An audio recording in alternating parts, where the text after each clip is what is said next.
దేశవ్యాప్తంగా చర్చనీయాంశంగా మారినటువంటి పని గంటల విషయం ఇప్పుడు ఇండస్ట్రీకి కూడా బాకిందా? చూస్తుంటే అలాగే అనిపిస్తోంది. రష్మిక మందన్న రీసెంట్‌గా స్పందించారు. వాళ్ళకు కూడా 8 గంటలే పని చేసేటువంటి అవకాశం ఉండాలి. అంతకంటే ఎక్కువ పని చేయకూడదు. ఫ్యామిలీకి కూడా టైం ఇవ్వాలి. అలాగే నిద్రకి సమయాన్ని కేటాయించాలి. 8 గంటలు సరిపోతుంది. 10, 12 గంటల పని ఒత్తిడితో ఇబ్బంది పడుతున్నా నేను కూడా అంటూ ఆమె కామెంట్ చేశారు. అసలు ఇది సాధ్యమవుతుందా ఇండస్ట్రీలో? పని ఒత్తిడి తగ్గించడం, లేకపోతే పని గంటలు ఇంతే అనేది. ఎందుకంటే కో స్టార్స్‌ది కూడా అందరిది ఒకే రకమైనటువంటి షెడ్యూల్స్ రావాల్సిన సందర్భాలుంటాయి. లేదా సింగిల్‌గా చేసేవి ఉంటాయి. సో వీటి మీద ఒకసారి మనం సూపర్ సీనియర్ జర్నలిస్ట్ ప్రభు గారిని అడిగి తెలుసుకుందాం. నమస్తే అండి. నమస్తే అమ్మా.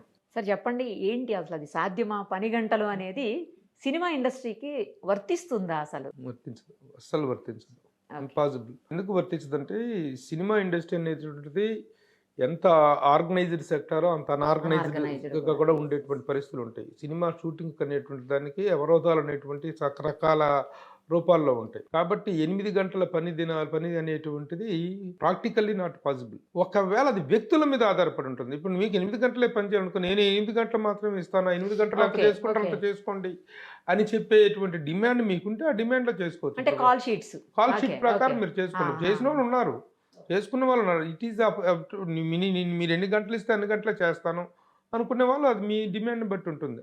ఆ డిమాండ్ మీరు డిక్టేట్ చేసుకునే స్థాయి మీకుంటే, రష్మిక మందన చాలా చిన్న చిన్న క్యారెక్టర్స్ నుంచి ఈరోజు నేషనల్ క్రష్ స్థాయికి వెళ్ళింది అమ్మాయి. పాన్ ఇండియా మూవీస్ చేస్తూ చాలా నేషనల్ స్థాయికి వెళ్ళింది. It is up to you to keep yourself busy or not.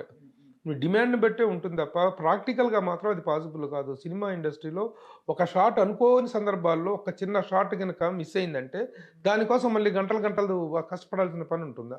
అవసరం ఉంటుంది. కాల్ షీట్ ఎక్స్టెండ్ చేయాల్సిన అవసరం ఉంటుంది. ఆ ఎక్స్టెండ్ కాల్ షీట్కి 8 గంటలే అని పెట్టి కూర్చున్నాను అనుకో, నేను 8 గంటలే చేస్తాను మళ్ళీ ఎక్స్ట్రా కాల్ షీట్లు అంటే మొత్తం అందరికి కొట్టేస్తుంది. ఆ కొట్టుడు మామూలుగా పక్కన నిర్మాత మీద ఆ భారం అనేటువంటిది. విధంగా it is not practically possible. కొంతమంది ఆర్టిస్టులు ఉన్నారు, అరుదులో సోన్ బాబు గారు ఉన్నారు, ఆఫ్టర్ 6 నేను వర్క్ చేయను అంటారు. ఆయన వర్క్ను అంతవరకు మ్యాచ్ చేసుకుని చేసేవాళ్ళు.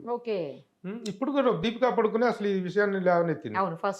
ఆవిడే దాన్ని రైజ్ చేసింది. పని గంటలు అనేటువంటి సినిమా ఇండస్ట్రీలో పెట్టాల్సిన అవసరం లేదు. డిమాండ్ అనేటువంటిది మీకుంటే మీరు చేసుకుంటే. ఈరోజు బ్రహ్మానందం గారు ఉన్నారు, కడుపు నిండిన బేరం, హ్యాపీగా ఆయన కావాలనుకుంటే నా దగ్గరకు వచ్చినప్పుడు చేయించుకుంటే నా టైమింగ్స్ ఇవి, నా ఇవి ఇంతకు మించి నేను చెయ్యలేను అని పెట్టుకున్నాడు ఆయన. ఇష్టమైన వాళ్ళు చేయించుకుంటే ఇష్టమైన వాళ్ళు చేసుకుంటారు. ఇది ఓన్లీ వాళ్ళకు సంబంధించినటువంటి ఐచ్ఛికమైనటువంటి విషయమే తప్ప it cannot be practically implemented. మీరు 8 గంటల టైం ఇస్తారు, అవతల ఇంకొక కాల్ షీట్ అంతకి ఆ కాల్ షీట్ క్లాష్ అవుతుంది. మీ కాంబినేషన్ కాల్ షీట్ ఎలా పాసిబుల్ అవుతుంది? మీ కాల్ షీట్ ప్రకారం మీరు పెట్టుకునేటువంటిది మీరు డిమాండ్ చేసుకోండి. రష్మిక మందన ఈ రోజున ఇన్ని సినిమాలు చేసి ఈ స్థాయికి వెళ్ళిన తర్వాత కూడా అది ప్రాక్టికల్ అని తను ఎలా అనుకుందో తెలియట్లేదు. తను వండర్ఫుల్ రేంజ్కి వెళ్ళింది తను ఇప్పుడు ఈ రోజున. తను అన్నది కానీ తనది ప్రాక్టికల్గా నాట్ పాసిబుల్ అనేటువంటిది తనకే తెలుసు. ఎందుకంటే ఈ సో మెనీ ఆర్టిస్టుల కాంబినేషన్, సో మెనీ టెక్నీషియన్స్ కాంబినేషన్తో ఒక షెడ్యూల్ వేయటం కోసమే ఒక ప్రత్యేకంగా కో డైరెక్టర్ ఉంటాడు అన్నమాట. సినిమా డిపార్ట్మెంట్, డైరెక్షన్ డిపార్ట్మెంట్లో కేవలం షెడ్యూల్ వేయడానికి ఒక పర్సన్ ఉంటుందన్నమాట. ఎంత అనుభవం ఉంటేనో ఆ వ్యక్తి ఆ షెడ్యూల్ అనేది ప్రిపేర్ చేయలేడు. ఇంతమంది కాల్ షీట్లు తీసుకున్న ఒక manager, production executive, co director ఇద్దరు కూర్చొని షెడ్యూల్ ప్లాన్ చేస్తారు. ఆ షెడ్యూల్ అనేటువంటి దాంట్లో చిన్న తేడా కొట్టిందంటే, ఒక్కళ్ళ ఆర్టిస్టులో తేడా కొట్టిందంటే మొత్తం డిస్టర్బ్ అయిపోతుంది. అలాంటి పరిస్థితులు ప్రతిరోజు ఉత్పన్నం అవుతుంటాయి సినిమా ఇండస్ట్రీలో. ఆ కాల్ షీట్ అడ్జస్ట్మెంట్ అనేది మామూలు విషయం కాదు. కాబట్టి it all depends upon their own demand and their own interest. Rashmika Mandanna 8 గంటలే పని చేయాలనుకుంటే ఆ అమ్మాయి 8 గంటలే ఇవ్వచ్చు. ఆ స్వేచ్ఛ తనకుంది. అంతే, దాన్ని ఇంప్లిమెంట్ చేసుకోవాలి తప్ప అందరికీ 8 గంటల పని అనేటువంటిది అఫీషియల్గా మార్నింగ్ 10 to 5 మన గవర్నమెంట్ ఉద్యోగంలాగా చేయాలంటే మాత్రం it is not possible practically. That is true. Right అండి, thank you so much. Thank you. మరిన్ని అప్డేట్స్ కోసం నిరుపమ సుమన్ టీవీ ఇన్స్టా పేజ్ని ఫాలో చేయండి. సుమన్ టీవీలో మీ పర్సనల్ అండ్ బిజినెస్ ప్రమోషన్స్ కోసం కింది నెంబర్కి కాంటాక్ట్ చేయండి.